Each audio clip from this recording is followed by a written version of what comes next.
Hola a todos. Soy el narrador.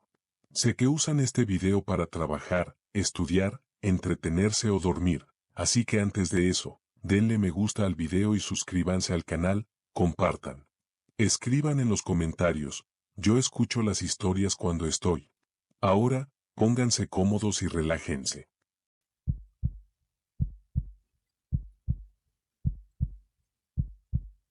La primera vez que el auto pasó junto a mí, apenas lo noté.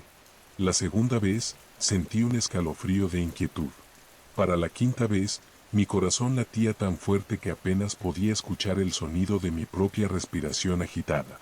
Mientras estaba sentado en mi sedán averiado en ese tramo oscuro de la carretera, me di cuenta, con un horror creciente, de que no solo estaba varado, sino que me estaban cazando. Me llamo Alex, y hasta esa noche, nunca había pensado en lo vulnerables que somos todos en esos caminos abiertos. Iba manejando de regreso de una conferencia de negocios en Phoenix, tomando la ruta larga a Los Ángeles para disfrutar de un poco de soledad después de días de networking y conversaciones forzadas. Era poco después de medianoche, y yo era el único auto en ese tramo solitario de la carretera 60 que atravesaba el desierto de Arizona. Recuerdo haber pensado lo hermosa que era la noche. El cielo era un tapiz de estrellas, sin obstrucciones por las luces de la ciudad, y la luna llena bañaba el paisaje desértico con un resplandor etéreo. La radio sonaba con alguna vieja canción de los Eagles, y yo golpeaba el volante con los dedos, sintiéndome más relajado que en meses. Fue entonces cuando mi auto comenzó a fallar. Al principio, pensé que había pasado por un tramo accidentado de la carretera, pero luego el motor tosió, las luces del tablero parpadearon y sentí que el auto perdía potencia. Logré guiarlo hacia el arcén antes de que muriera por completo. El silencio repentino fue casi ensordecedor después del ruido del motor y la radio. No, no, no, murmuré, girando la llave en el encendido. Nada, ni siquiera un clic. Saqué mi teléfono, sabiendo ya lo que vería, sin señal, por supuesto. Por un momento, me quedé sentado, tratando de decidir qué hacer. Tenía algo de agua y snacks en el auto, pero no linterna ni bengalas. Sabía que había un pueblo a unas 30 millas adelante, pero en esa oscuridad, caminar parecía una mala idea. Mi mejor opción era esperar a que otro auto pasara y esperar que se detuvieran a ayudarme. Fue entonces cuando vi los faros en mi espejo retrovisor. Un alivio me invadió mientras observaba que el auto se acercaba. Encendí las luces de emergencia y salí del auto, agitando los brazos para llamar su atención. Pero el auto no redujo la velocidad. Pasó a toda velocidad, levantando una nube de polvo que me hizo toser mientras desaparecía en la oscuridad. Atrapé un vistazo de un sedán oscuro, sus luces traseras desvaneciéndose en la noche. Gracias por nada, refunfuñé, volviendo a mi auto. Intenté arrancar el motor de nuevo, más por esperanza que por expectativa. Nada. Mientras me recostaba en el asiento, tratando de pensar en mi próximo movimiento, volví a ver faros en el espejo. Al principio, pensé que era otro auto, pero al acercarse, me di cuenta con un sobresalto de que era el mismo sedán oscuro que me había pasado antes. Estaba volviendo. Mi corazón saltó. Tal vez se habían dado cuenta de que estaba en problemas y habían regresado para ayudar. Pero, una vez más, el auto pasó de largo sin reducir la velocidad. Esta vez, sin embargo, juraría que frenó un poco al pasarme. Un sentimiento de incomodidad comenzó a apoderarse de mí. 2 veces podía ser una coincidencia, pero esto se sentía extraño. Cerré las puertas con seguro, de repente muy consciente de lo expuesto que estaba. El desierto, que antes me había parecido hermoso, ahora se sentía vasto y amenazante. Cada sombra parecía esconder algo, o a alguien. Pasaron 10 minutos, luego 15. Estaba empezando a pensar que había exagerado cuando volví a ver esos faros. El mismo auto, regresando por tercera vez. Esta vez, no había duda, redujo considerablemente la velocidad al acercarse, tanto que pude distinguir la silueta del conductor solo en el auto. Pero, antes de que pudiera verlo bien, aceleró y desapareció en la noche. Mis palmas estaban sudorosas ahora, mi corazón acelerado. Esto no era normal. Nadie conduce de un lado a otro en una carretera vacía en medio de la noche, a menos que esté buscando algo, o a alguien. Intenté usar mi teléfono de nuevo. Sin señal. Pensé en tratar de detener al próximo auto que pasara, pero la idea de salir de mi vehículo de repente me aterrorizó. ¿Y si era el sedán otra vez? ¿Y si esta vez se detenía? Los minutos pasaban lentamente, cada uno sintiéndose como una hora. Me sobresaltaba con cada sonido, el crujido del motor enfriándose, el susurro del viento en el desierto. Y todo el tiempo, observaba mis espejos, temiendo la aparición de esos faros. No tuve que esperar mucho. Por cuarta vez, el sedán se acercó. Esta vez, redujo la velocidad al pasarme. Me encogí en el asiento, tratando de hacerme lo más pequeño posible. A través del resplandor de los faros, pude ver al conductor girando la cabeza para mirarme mientras pasaba. En ese momento, supe con certeza que lo que estaba sucediendo no era bueno. Esta persona, quienquiera que fuera, me había elegido. Estaba jugando conmigo, como un gato con un ratón, antes de dar el golpe final. Tan pronto como el auto pasó, tomé una decisión, tenía que irme de ahí, incluso si significaba caminar. Tenía que ser más seguro que quedarme sentado, esperando a que esto terminara. Agarré mi teléfono y la botella de agua del portavasos, respiré hondo y abrí la puerta del auto. La noche en el desierto era fresca, el silencio absoluto. Comencé a caminar, manteniéndome en el arcén, mis ojos yendo del camino a lo que había detrás de mí. Había recorrido quizás media milla cuando volví a ver los faros. Mi estómago se hundió. Esta vez, venía más rápido. Miré alrededor frenéticamente, buscando un lugar para esconderme, pero no había nada, solo el desierto plano a ambos lados de la carretera. El auto se acercaba. En pánico, me arrojé al costado del camino, aplastándome en una zanja poco profunda. Contuve la respiración mientras el sedán se acercaba, rogando que pasara de largo. Pero no lo hizo. Escuché el crujido de las llantas en la grava cuando se detuvo en el arcén, justo donde me escondía. El motor estuvo al ralentí por un momento, luego se apagó. Una puerta se abrió y se cerró. Pasos, acercándose. Cerré los ojos, todo mi cuerpo temblando. Este era el fin. Cualquier juego siniestro que esta persona hubiera estado jugando, estaba a punto de terminar. Oye, ¿estás bien ahí abajo? La voz era femenina, preocupada, nada de lo que esperaba. Abrí los ojos y vi a una mujer de mediana edad mirándome, una linterna en la mano. Yo, balbucé, demasiado sorprendido para formar una oración coherente. Vi tu auto más atrás, dijo, ofreciéndome una mano. Soy de la patrulla de carreteras. Recibimos una llamada sobre un vehículo descompuesto, pero me tomó un tiempo encontrarte. ¿Estás herido? Mientras me ayudaba a levantarme, vi su auto correctamente por primera vez. No era un sedán oscuro, sino una camioneta de la patrulla de carreteras.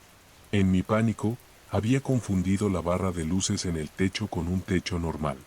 Pero, pasaste varias veces, dije, todavía tratando de procesar lo que sucedía. Ella asintió. Estaba buscándote. Tu auto estaba vacío, así que supe que debías haber empezado a caminar. Hice algunas pasadas para intentar verte en la carretera. El alivio que me invadió fue tan intenso que casi se me doblaron las rodillas. Me encontré riendo, el sonido rozando lo histérico. La oficial, Sara según su placa, fue increíblemente amable. Me llevó de vuelta a mi auto, llamó a una grúa y esperó conmigo hasta que llegó. Mientras estábamos sentados en su cálida camioneta, explicó que ese tramo de carretera era conocido por no tener señal en los celulares. El desierto de noche puede jugar con tu mente, dijo suavemente. El aislamiento, la oscuridad, los entornos desconocidos, es la receta perfecta para el miedo. Mientras veía cómo cargaban mi auto en la grúa, sentí una mezcla de vergüenza y una inquietud persistente. Sabía que Sara tenía razón, había dejado que mi imaginación se descontrolara, convirtiendo un acto de amabilidad en una pesadilla. Pero no podía sacudirme el recuerdo de ese miedo, la certeza absoluta de que estaba en peligro. Han pasado meses desde esa noche, y todavía pienso en ello a menudo. He manejado por ese tramo de carretera varias veces desde entonces, siempre de día, siempre con el tanque lleno y el teléfono cargado. Y cada vez, digo un silencioso agradecimiento a Sara, la oficial de la patrulla de carreteras que, sin saberlo, me salvó de mis propios miedos. Pero a veces, en noches oscuras cuando manejo solo, todavía reviso el espejo retrovisor un poco más de lo necesario. Porque la verdad es que nunca sabes qué hay ahí afuera, en esos caminos largos y solitarios. Y a veces, el mayor peligro no es lo que acecha en las sombras, sino las sombras que nuestras propias mentes crean.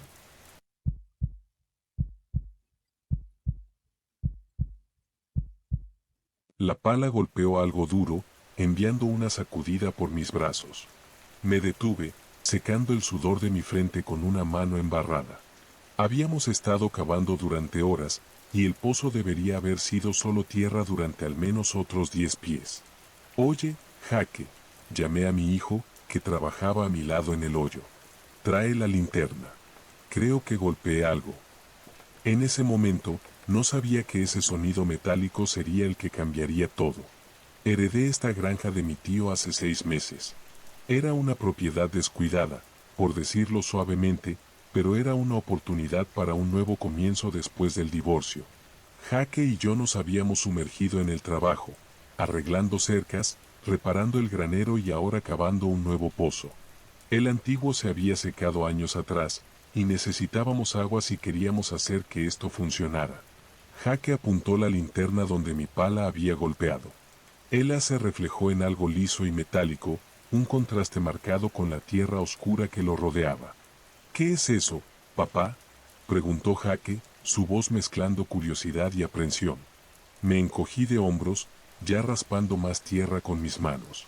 No lo sé, hijo. Vamos a averiguarlo. Mientras cavábamos, el objeto comenzó a tomar forma. Era un contenedor metálico, del tamaño de una maleta pequeña. Parecía viejo, su superficie alguna vez brillante ahora picada y corroída. Mi mente se llenó de posibilidades. ¿Una cápsula del tiempo? ¿Un tesoro enterrado? ¿O simplemente basura que algún granjero tiró y olvidó? Nos tomó otra hora de excavación cuidadosa liberar el contenedor de la tierra. Para cuando salimos del pozo, el sol ya se estaba ocultando, proyectando largas sombras sobre el campo. Lo llevamos al granjo, ambos en silencio, perdidos en nuestros pensamientos sobre lo que podría haber dentro. Bajo la luz cruda de los focos del granero, examiné el contenedor más de cerca. Estaba sellado herméticamente, sin una forma obvia de abrirlo.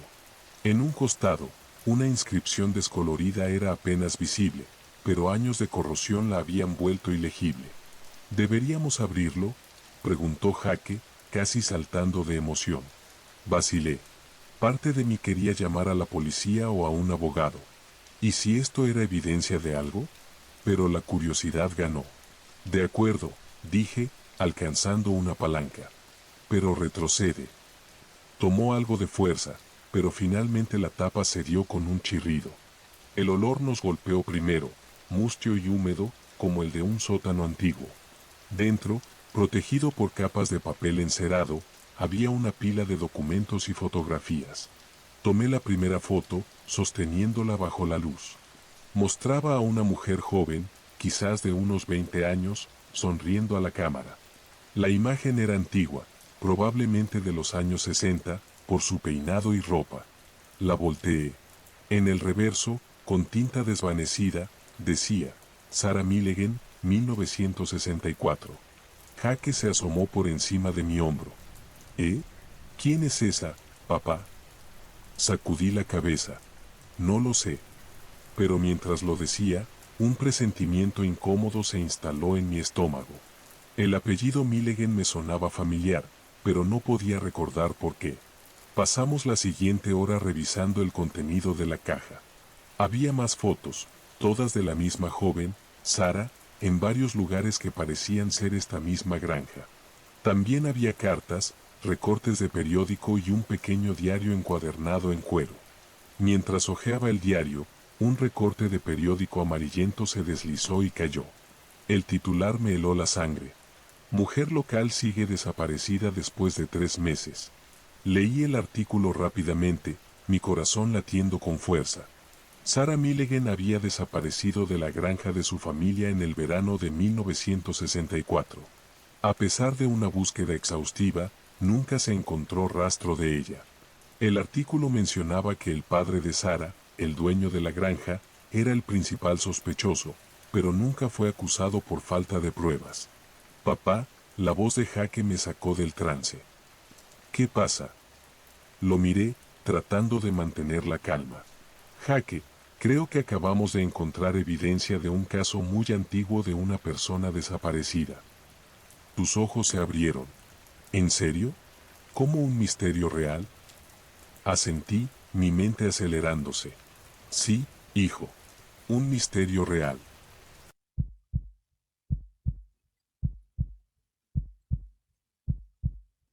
El grito que atravesó la cabina de mi camión esa noche no era humano. No podía serlo. Ninguna persona podría hacer un sonido así, crudo, primitivo, lleno de un terror tan profundo que me heló la sangre. Pero vino del hombre sentado a mi lado, el autoestopista que había recogido apenas una hora antes. Y cuando sus ojos se abrieron, reflejando la luz del tablero como los de un animal salvaje, supe con una certeza enfermiza que lo que acababa de ver en sus sueños estaba lejos de terminar. Me llamo Jack, y llevo conduciendo camiones por todo el país durante casi 2 décadas. He visto cosas raras en esas carreteras solitarias, luces fantasma, fenómenos meteorológicos inexplicables e incluso lo que algunos llamarían ovnis. Pero nada, absolutamente nada, me preparó para lo que sucedió esa noche en medio de la nada, en Nevada. Todo comenzó como un viaje rutinario, Phoenix a Seattle con un remolque lleno de electrónicos. Llevaba buen ritmo, las millas desvaneciéndose bajo mis ruedas mientras cruzaba el desierto de noche. La radio me hacía compañía, mezclando viejas canciones country con programas de teorías conspirativas y abducciones alienígenas. Estaba a mitad de camino en Nevada cuando lo vi, una figura solitaria junto a la carretera, el pulgar extendido. Normalmente, no recojo autoestopistas. Demasiadas historias de terror, demasiados riesgos. Pero algo en este tipo me hizo reducir la velocidad. Quizás era la mirada perdida en sus ojos o cómo se abrazaba a sí mismo contra el viento frío del desierto. ¿Hacia dónde vas?, le grité cuando se acercó. A cualquier lugar menos aquí, respondió, su voz apenas un susurro. Debería haber seguido manejando. Pero, en cambio, dije, sube. Voy a Seattle, si te sirve.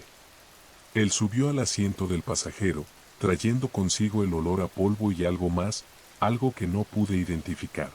De cerca, parecía joven, quizás de unos 25, con cabello castaño desgreñado y ojos que miraban nerviosos alrededor de la cabina. Soy Jack, dije, volviendo a la carretera. Mike, respondió, sin mirarme. Gracias por el aventón. Manejamos en silencio un rato, solo el rugido del motor y el susurro de las llantas sobre el asfalto. Intenté conversar un par de veces, pero las respuestas de Mike eran monosilábicas. Al final, me rendí y me concentré en la carretera. Una hora después, noté que Mike se había quedado dormido, su cabeza recostada contra la ventana. Bajé un poco la radio para no despertarlo. Fue entonces cuando las cosas se pusieron raras. Comenzó con un espasmo, solo un pequeño movimiento de su mano. Luego, su respiración cambió, volviéndose rápida y superficial. Sus ojos se movían frenéticamente bajo los párpados, como si estuviera en medio de un sueño intenso. Estaba a punto de despertarlo, preocupado de que tuviera algún tipo de ataque, cuando empezó a murmurar. Al principio, era demasiado bajo para entender, pero rápidamente se volvió más fuerte. No, no, por favor, no dejes que me encuentre. Un escalofrío me recorrió la espalda. Su voz estaba llena de miedo, puro y sin adulterar. Oye, amigo, dije, extendiendo la mano para sacudir su hombro. Despierta. Estás teniendo una pesadilla. Pero no despertó. En cambio, sus murmullos se volvieron más frenéticos, su cuerpo comenzó a retorcerse en el asiento. Está viniendo, oh Dios, está viniendo, ¿no lo ves? ¿No ves sus ojos? Y entonces, gritó. Ese sonido, el que me hizo casi salirme de la carretera. Sus ojos se abrieron de golpe, salvajes y desenfocados, reflejando el resplandor verde del tablero como los de un animal nocturno. Logré detenerme, mi corazón latiendo con fuerza en mi pecho. Mike, Mike, reacciona. Él me miró, pero sus ojos parecían ver algo más, algo detrás de mí. Me siguió, susurró, su voz ronca por los gritos. Oh Dios, Jack, me siguió hasta el camión. Sentí que los pelos de mi nuca se erizaban. ¿Qué te siguió, Mike? Aquí no hay nadie más que nosotros. Él negó con la cabeza violentamente. No puedes verlo, pero está aquí. Siempre está aquí. Sus ojos miraban alrededor de la cabina, siguiendo algo invisible. Tenemos que irnos. Ahora. Antes de que... Antes de que pudiera detenerlo, había abierto la puerta y saltado a la noche. Maldije, forcejeando con mi cinturón de seguridad antes de seguirlo. El desierto de noche era frío y silencioso, el único sonido el tic-tac del motor enfriándose y la respiración entrecortada de Mike. Estaba parado a unos metros del camión, los brazos envueltos alrededor de sí mismo, temblando como una hoja. Mike, dije, acercándome lentamente, como lo harías con un animal asustado. ¿Qué está pasando? ¿Qué crees que te sigue? Él se volvió hacia mí, su rostro pálido bajo las luces del camión. No sé qué es, pero me ha estado persiguiendo durante días. Desde que encontré esa cosa en el desierto. ¿Qué cosa? Pregunté, una sensación enfermiza creciendo en mi estómago. Mike metió la mano en su bolsillo con temblores y sacó lo que parecía una pequeña piedra. Pero cuando la levantó, me di cuenta de que no era una piedra, sino algún tipo de artefacto, tallado con símbolos intrincados que nunca había visto antes. Bajo el resplandor de los faros, parecía brillar y cambiar, como si los símbolos se movieran. Encontré esto ahí afuera, dijo, señalando vagamente la oscuridad del desierto a nuestro alrededor. En una especie de ruina antigua. Pensé que podría valer algo. Se rió amargamente. No sabía que lo despertaría. ¿Despertar qué? Pregunté, aunque no estaba seguro de querer saber la respuesta. Los ojos de Mike se encontraron con los míos, llenos de un terror que me heló la sangre. La cosa que vive en los espacios entre las cosas. La cosa que caza en los sueños. Quiere esto de vuelta. Levantó el artefacto. Y me quiere a mí por haberlo tomado.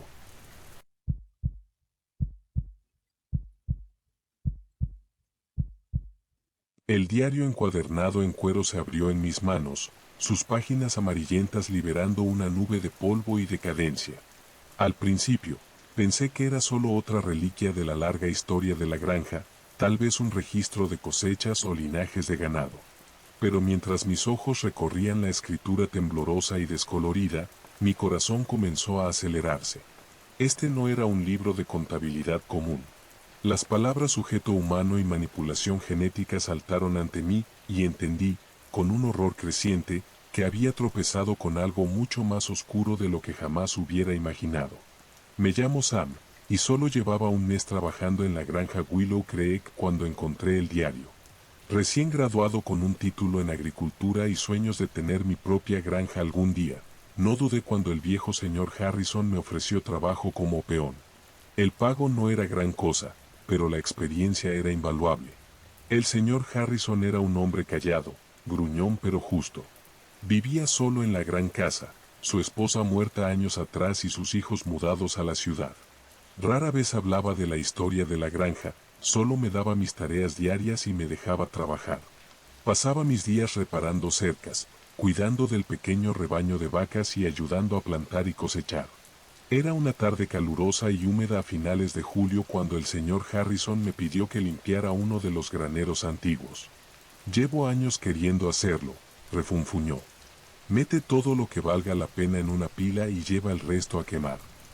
El granero era una estructura enorme, su interior tenue y fresco comparado con el calor sofocante afuera. El polvo danzaba en los rayos de sol que se filtraban por las tablas descascaradas. El aire olía a heno viejo y a algo más, algo químico que no lograba identificar. Empecé en una esquina, clasificando montones de herramientas oxidadas, sacos de alimento enmohecidos y muebles rotos. Era un trabajo monótono, y mi mente vagaba mientras cargaba cosa tras cosa afuera. Fue entonces cuando noté la tabla del piso suelta. Quizás no la hubiera visto si mi bota no se hubiera atorado en el borde, casi haciéndome caer. Curioso, me arrodillé para examinarla. La tabla cedió fácilmente bajo mis manos, y al levantarla, vi un pequeño espacio debajo, justo lo suficiente para esconder algo. El diario estaba envuelto en tela encerada, sorprendentemente bien conservado considerando su escondite. Lo saqué, mirando por encima del hombro con culpa, aunque sabía que el señor Harrison estaba en los campos. Al comenzar a leer, esa curiosidad rápidamente se convirtió en confusión, y luego en horror. El diario pertenecía a un doctor Elliot Harrison, fechado en 1954. El padre del señor Harrison, me di cuenta. Pero este no era ningún granjero común. Las páginas detallaban complejos experimentos científicos, mucho más allá de lo que había aprendido en mis cursos de agricultura. El doctor Harrison escribía sobre sus intentos de crear ganado más resistente y productivo mediante manipulación genética. Pero no solo experimentaba con animales. Había notas detalladas sobre sujetos humanos, referencias vagas a voluntarios de un manicomio local. Mis manos temblaban al pasar las páginas. Las descripciones de experimentos fallidos, de criaturas que no eran completamente humanas ni completamente animales, los bocetos que me revolvían el estómago. Y en todo ello, una sensación creciente de la obsesión del doctor, su convicción de que estaba al borde de un descubrimiento que revolucionaría la agricultura y cambiaría el mundo. La última entrada, fechada en 1963, era diferente. La escritura era temblorosa, casi frenética. Está hecho. El experimento fue un éxito, pero ¿a qué costo? Están ahí afuera ahora, escondidos en el bosque, en los campos. Puedo oírlos por la noche, arañando las paredes. Dios, perdóname por lo que he creado. Cerré el diario de golpe, mi corazón martillando. ¿Esto tenía que ser una broma enfermiza, o los delirios de un loco? Pero mientras intentaba racionalizarlo, los recuerdos de sucesos extraños en la granja comenzaron a surgir. Los ruidos raros que había escuchado por la noche, que había atribuido a animales, las áreas de la propiedad que el señor Harrison me había advertido evitar, la forma en que el ganado a veces parecía asustarse por algo que yo no veía. Empujé el diario de vuelta a su escondite, mi mente dando vueltas. Necesitaba salir de ese granjo, tomar aire fresco y aclarar mi cabeza.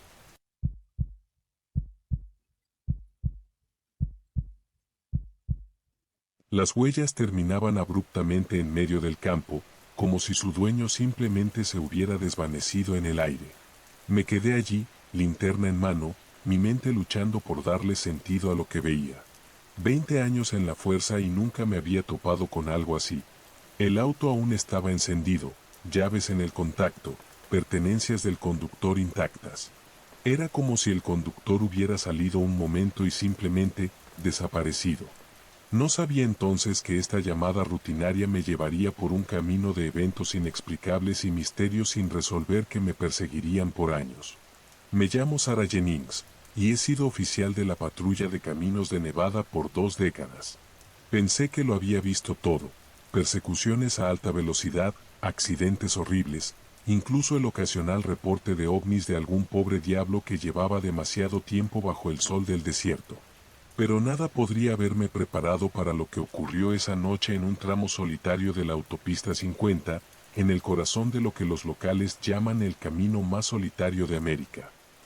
Comenzó como un turno nocturno cualquiera. Patrullaba la autopista, más acompañada por los arbustos rodantes que por el tráfico. Cuando llegó la llamada, un automovilista había reportado un vehículo abandonado al costado de la carretera, luces de emergencia parpadeando. Procedimiento estándar: lo revisaría, llamaría a una grúa si era necesario, y seguiría mi camino. Cuando me detuve detrás del vehículo, un sedán común, nada destacable, noté algo extraño: el motor todavía estaba encendido. Me acerqué con cautela, una mano en mi funda por costumbre. La puerta del conductor estaba ligeramente entreabierta, pero no había señal del conductor. «Hola», llamé, alumbrando con mi linterna el interior. Nada parecía fuera de lo normal: una botella de agua medio vacía en el portavasos, un teléfono cargándose en el tablero, una mochila en el asiento trasero. Sin señales de lucha, sin sangre, nada que indicara un crimen. «¿Hola? ¿Alguien ahí?» «Patrulla de caminos». Solo el susurro del viento del desierto me respondió. Fue entonces cuando noté las huellas, un solo conjunto, saliendo desde la puerta del conductor hacia el campo adyacente. Eran claras y decididas, no las marcas tambaleantes de alguien herido o desorientado. Informé mi situación por radio y comencé a seguirlas. El campo era en su mayoría tierra árida y maleza, fácil para distinguir el rastro bajo mi linterna. Esperaba encontrar al conductor aliviándose detrás de un arbusto o quizás desorientado. En cambio, no encontré nada. Las huellas se detenían abruptamente a unos 50 metros adentro del campo. Un momento estaban ahí, claras como el día, y al siguiente, nada. Solo tierra intacta extendiéndose en la oscuridad.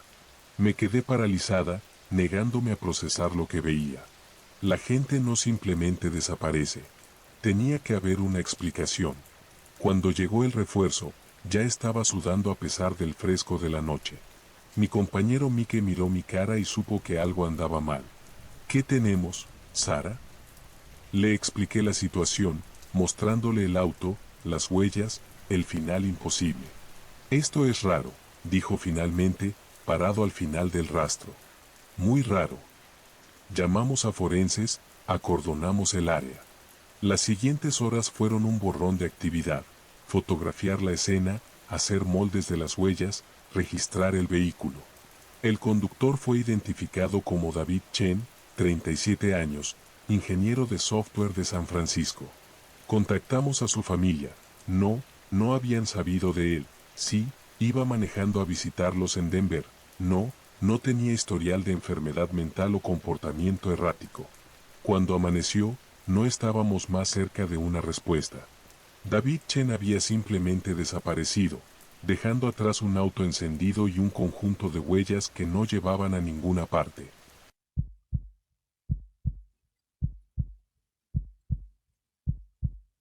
La última vez que vi a Elisa Thompson, se reía. Esa imagen quedó grabada a fuego en mi memoria: su cabeza echada hacia atrás, su largo cabello oscuro atrapando la luz dorada del atardecer, el sonido de su alegría llevado por la brisa marina. No sabía entonces que sería la última vez que la vería, que en menos de 12 horas desaparecería sin dejar rastro. Solo preguntas y una sensación de terror creciente que amenazaba con devorarnos a todos. Me estoy adelantando. Permítanme empezar desde el principio. Me llamo Michael Chen y era oficial de seguridad a bordo del Emerald Princess, un crucero de lujo que navegaba por el Caribe. Era mi tercer año en el trabajo y creía haberlo visto todo: peleas de borrachos, robos menores, emergencias médicas ocasionales. Nada que no pudiera manejar. Pero la desaparición de Elisa, eso fue algo completamente distinto. Comenzó como cualquier otro día en el mar. Mi turno empezaba a las 6 de la mañana, haciendo rondas por los pasillos y áreas públicas del barco. Todo estaba tranquilo, la mayoría de pasajeros aún dormían en sus camarotes. Al pasar por el gran atrio del barco, asentí a Elisa, que terminaba su turno nocturno en recepción. «Buenos días, Michael», dijo, conteniendo un bostezo. «¿Algo emocionante planeado para hoy?». Me encogí de hombros. «Lo de siempre. ¿Deberías descansar?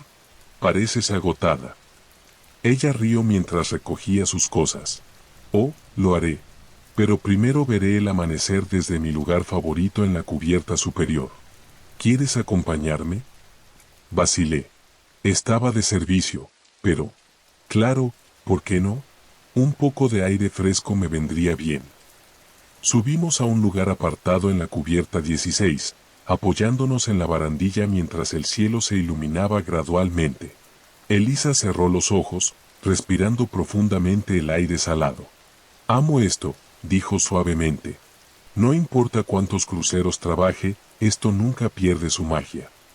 La observé de reojo, sorprendido por lo pacífica que se veía. Nos habíamos hecho amigos en los últimos meses, compartiendo comidas en el comedor del personal e intercambiando historias durante nuestro tiempo libre. Pero en ese momento, me di cuenta de que aún había mucho que no sabía sobre ella. ¿Cuánto tiempo llevas trabajando en cruceros?, pregunté. Ella abrió los ojos, con una sonrisa nostálgica. 5 años ahora. Se suponía que sería solo algo temporal después de la universidad, pero me enamoré. Los viajes, la gente, la sensación de aventura.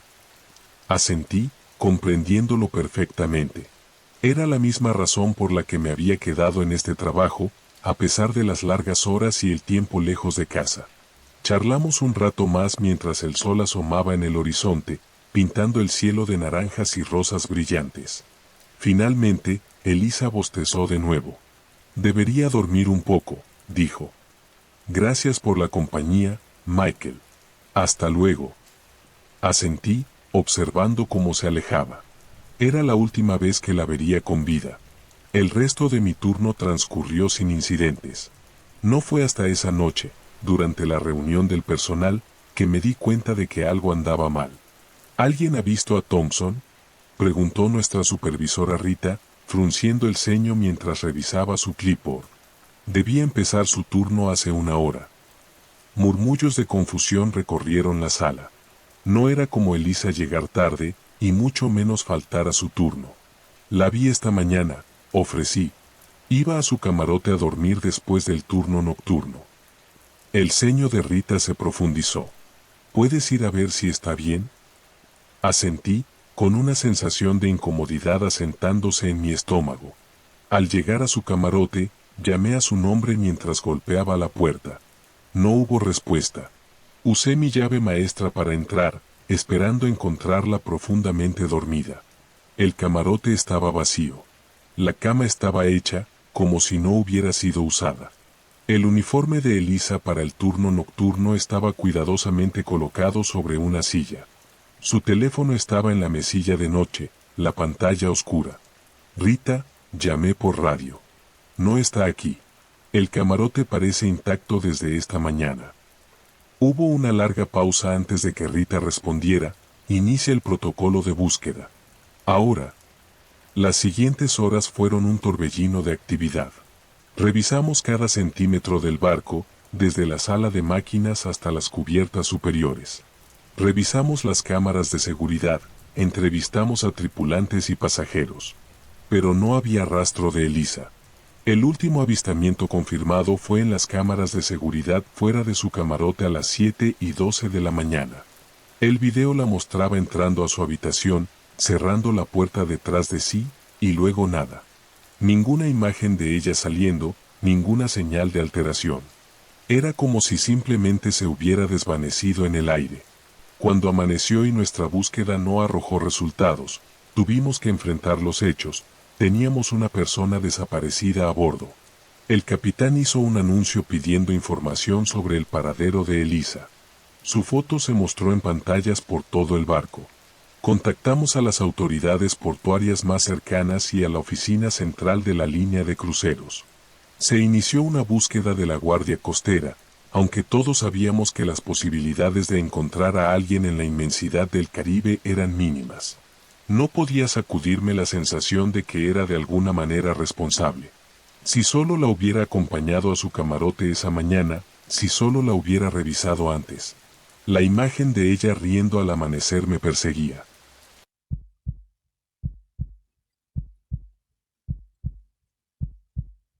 Cuando salí del granero, el sol ya se ponía sobre los campos de trigo, teñiendo todo de un rojo inquietante. El diario pesaba en mis manos como un ladrillo, aunque en realidad no era más que un libro pequeño y envejecido. El señor Harrison estaba en el porche de la casa principal, limpiando su escopeta como hacía cada atardecer. Sus ojos azules, casi transparentes, se clavaron en mí cuando me acerqué. Encontré algo, dije, alzando el diario. Mi voz sonó más acusadora de lo que pretendía. Él dejó de limpiar el arma lentamente. Durante un largo momento, solo el crujir de las tablas del porche bajo nuestros pies rompió el silencio. Mi padre era un hombre, Complicado, dijo al fin, cada palabra medida cuidadosamente. La ciencia lo consumió. Lo consumió todo. Abrí el diario en una página marcada, mostrando los dibujos que me habían quitado el sueño. Figuras distorsionadas, mitad humanas, mitad bestia. ¿Qué son estas cosas, señor Harrison? El viejo granjero suspiró, y por primera vez desde que lo conocía, vi cómo los años pesaban sobre sus hombros. Quédate una noche más, muchacho. Te lo mostraré. Esa noche, mientras Jaque dormía en la casa de huéspedes, el señor Harrison me llevó al sótano de la casa principal. El aire olía a tierra húmeda y formol. En la pared del fondo, oculta tras unas estanterías móviles, había una puerta de acero. Él los llamaba sus amejoras, murmuró Harrison mientras giraba la combinación de la cerradura. Decía que estaba perfeccionando la creación de Dios. La puerta se abrió con un chillido metálico. El hedor que escapó me hizo retroceder, carne podrida y químicos agrios. Las luces fluorescentes parpadearon, revelando, Dios mío, frascos de vidrio alineados en estantes, cada uno conteniendo algo. Partes de cuerpo suspendidas en líquido amarillento. Manos con demasiados dedos. Cabezas con rasgos desfigurados. Un feto con piel escamosa y ojos negros como el carbón. Los primeros experimentos, dijo Harrison, pasando un dedo tembloroso por el polvo de un frasco. Los fallidos. En la mesa central, cubierta con una lona, había una forma humana. Harrison tiró de la tela con un gesto brusco. Era un hombre. O algo que alguna vez fue un hombre. Su piel estaba cubierta de parches de pelo grueso y escamas. Sus dedos terminaban en garras curvadas. Pero lo peor eran los ojos, completamente negros, sin blanco ni pupila visible. Este es Carl, dijo Harrison con amargura. Mi hermano. El cuerpo, podía llamarlo cadáver, se movió. Lentamente, con un crujido de huesos mal ensamblados, giró su cabeza monstruosa hacia mí. Y sonrió.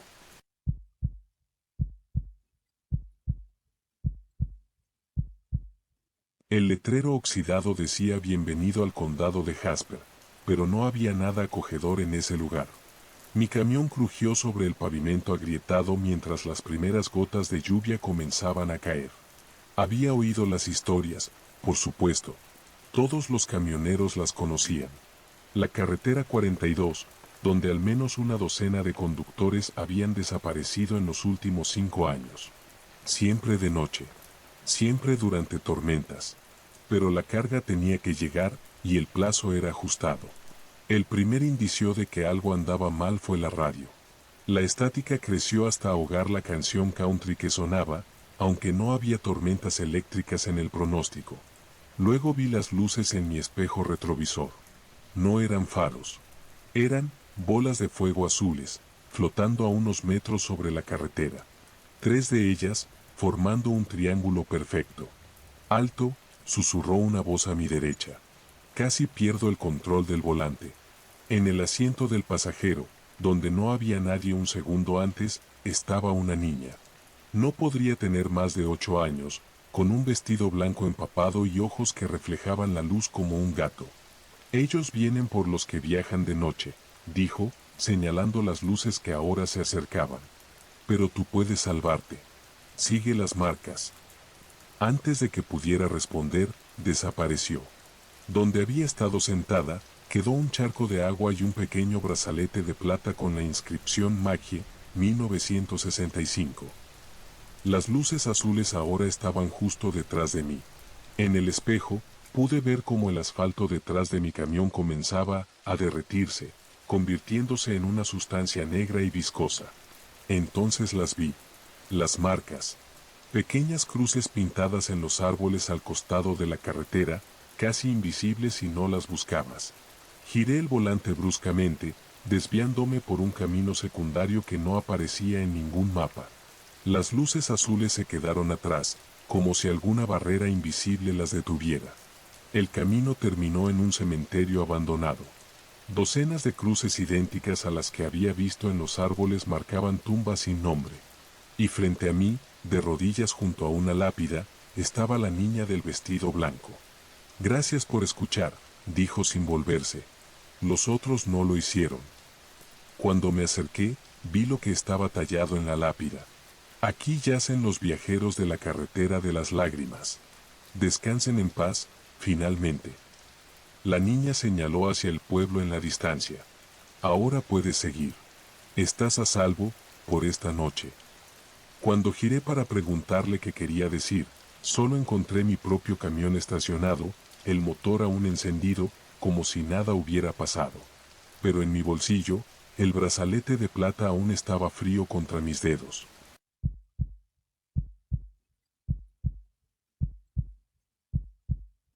El primer arañazo en la pared de la cabaña sonó como una rama rozando la madera.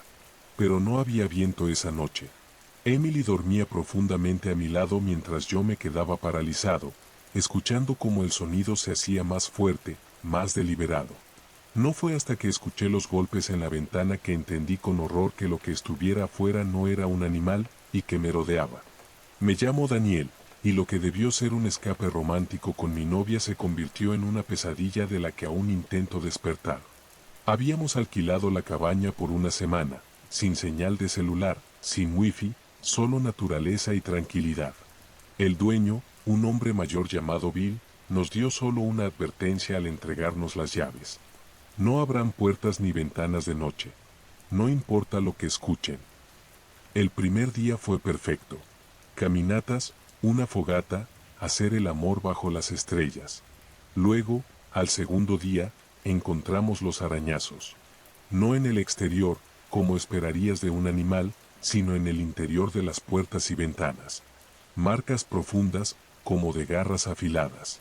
La tercera noche, escuchamos los pasos en el porche. No los de un oso o un puma, sino algo que caminaba en dos patas, deteniéndose frente a cada ventana como si mirara hacia adentro. Emily llamó al 911, pero la llamada no se completó. Fue entonces cuando vimos las figuras en el bosque. Siluetas humanoides, pero demasiado altas, demasiado delgadas, moviéndose entre los árboles con una fluidez antinatural. Daniel, susurró Emily, señalando la ventana del baño. Hay una en la ducha. El vidrio empañado mostraba claramente una figura alta detrás de la cortina. Pero cuando encendí la luz, no había nadie. A la mañana siguiente, encontramos huellas alrededor de la cabaña. Humanas, pero con los dedos demasiado largos, y una profundidad que sugería un peso imposible para su tamaño. La última noche, dejaron de fingir. Los golpes en la puerta eran tan fuertes que hacían temblar las paredes. Las ventanas se empañaban con el aliento de lo que fuera que estuviera afuera, esperando. Fue Emily quien encontró el sótano. Una trampilla escondida bajo la alfombra, con escaleras que bajaban a la oscuridad. Allí, en las paredes de piedra, encontré los grabados. Ellos vienen cuando los llamas. Nosotros los llamamos. Perdónanos. Y más abajo, en letras frescas como si las hubieran tallado ese mismo día. Ahora están aquí. El resto es confuso. Recuerdo correr por el bosque, arrastrando a Emily detrás de mí. Recuerdo las luces de un auto que no era el nuestro. Recuerdo a Bill, el dueño, diciéndonos que nos subiéramos, que ya era demasiado tarde para los demás. Pero lo que nunca olvidaré son los ojos que vi mirándome desde el bosque. No reflejaban la luz como los de un animal. No, estos ojos absorbían la luz. Como pozos sin fondo en caras que no eran caras. A veces, cuando estoy a punto de dormirme, aún escucho los arañazos en las paredes de mi apartamento en la ciudad. Y sé, con una certeza que me hiela el alma, que ninguna distancia es suficiente para escapar de lo que vive en esos bosques. Porque algunas cosas, una vez que las has visto, pueden verte a ti también.